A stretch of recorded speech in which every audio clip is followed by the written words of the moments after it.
out and say to do whatever we want or feel. Not true. We have to remember that the freedom of speech and the freedom of religion only go so far as the law permits. And I know this sounds a little gray and a little muggy, but I hope to clear this up today by going over our freedom of speech and the separation of church and state.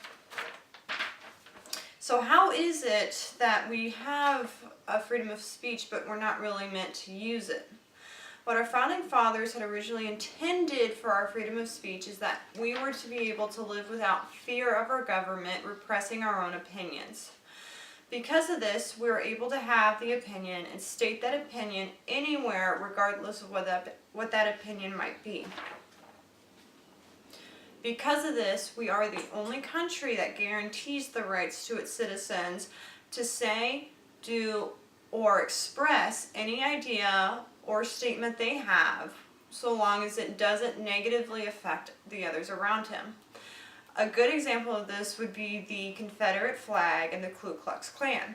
Both these two items, which do have a very infamous past and are negatively seen by a majority of Americans, are protected by the First Amendment because it's a freedom of speech, and while the Ku Klux Klan does have a violent history, its core principles and its grand wizards do not preach a message of violence.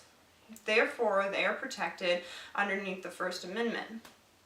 A good example contradicting this would be Germany and the Nazi swastika. It's illegal for any German citizen to actually own or to have an image of the swastika. To us as Americans, this might seem a little foreign. If you take the Confederate battle flag and the Nazi swastika, both of them stand on bloody and negative history and connotations. They both pretty much stand for the same thing. While here in America, we do see the Confederate battle flag and the Nazi swastika with a simple Google search, or maybe heading towards the more southern part of the states. I mean, Dukes of Hazzard had it on their show for years. And it was recently that the Alabama governor pulled down the Confederate flag from an Alabama public building. Though a man is now standing in protest there with the Confederate flag in place, and what can you do? He's protected by the First Amendment right to do so. If anybody were to try to do this in Germany, they'd be arrested and then fined. As Americans, the idea that having a flag or a symbol can be finable and arrestable offense is foreign to us because we have begun to take for granted the right of expression and free speech. We can argue that the Confederate battle flag stands for state separation, a time past where men lived their way of life and no longer tolerated an oppressive government coming down and telling them how to live and how to feel. Because of this, we have begun to take this right a little too far. We now see images of bullying and public defacement and all sorts of things being done in the name of our First Amendment rights. We're not allowed to take these rights and harm one another for the sake of expression. It is illegal to go into the middle of a crowded place and shout fire, fire, fire and cause a stampede effect. You can be fined and put in jail for this in all 50 states. You can't claim it was your freedom of expression to do so. It wasn't art because you caused harm to others. Same thing goes with defacing public property with graffiti or private property with graffiti. It might be art, and a lot of this stuff does show talent most of the time, but unfortunately you didn't have permission, to do so, and therefore your First Amendment rights no longer cover you and protect you from being, again, arrested and fined.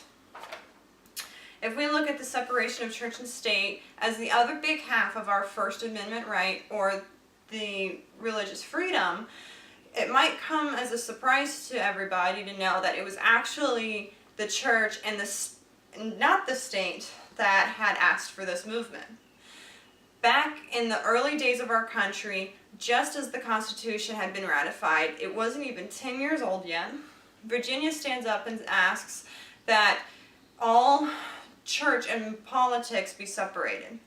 This was because Virginia was a mainly Baptist state, and the rest of the states were Anglican, and they had begun to feel that the Anglican politicians were voting against all the Baptists, kind of in a way that you see Republicans and Democrats fighting along the aisles now. So the politicians from Virginia stood up and said, "This isn't fair. It is our First Amendment right to have no law put onto the books that prohibits the way we worship." And yes, it might be a small difference, but Baptists and Anglicans do worship in different ways. Because of that, the separation of church and state came into effect. And unfortunately, it spiraled out of control to where no religious activity can take place within state boundary, or on state government, on state property.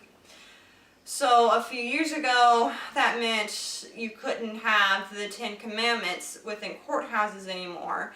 You can't pray in schools anymore. You can't really do any kind of religious activities on public property. I believe that this is taking it too far, and you're now infringing on everybody's right to worship simply as a way to avoid discriminating against somebody. Let's take for example the Muslims and their need to pray facing towards Mecca at least 5 times a day. Many schools are resisting the push to put in a prayer room because this would allow prayer in public schools. If they did this, they then would have to open up some sort of special religious area for every denomination there is. And the atheists might step up and then say that because there are people practicing religious ideology around them, that they are now being discriminated against. And don't tell an atheist this, but they are actually a religion and therefore protected under this First Amendment. It gets a little tricky. So my solution is either nobody can have these rights and do these worshiping activities within, public spaces, or you set aside one main area, such as a non-denominational chapel where everybody can worship. A good example of this would be if you look at the Navy boot camp at Great Lakes, Illinois. They have one worship center built onto their training facility there, and yet it manages to serve just about every denomination and every faith there is. I remember on Sundays having the option to go to a Catholic Mass, a Protestant worship, an Anglican worship, a Baptist worship, a Wiccan worship, an Islamic worship, a Buddhist worship, and there was a Hindu faith-based practice led by somebody there who was Hindu and felt comfortable enough to serve as a worship leader. Unfortunately, there was nobody at the time trained as an officer to lead a Hindu practice, but they were working on it, and I believe there is one now. So, in conclusion, what we think of our First Amendment rights being violated and not being violated actually has gone to flip-flop.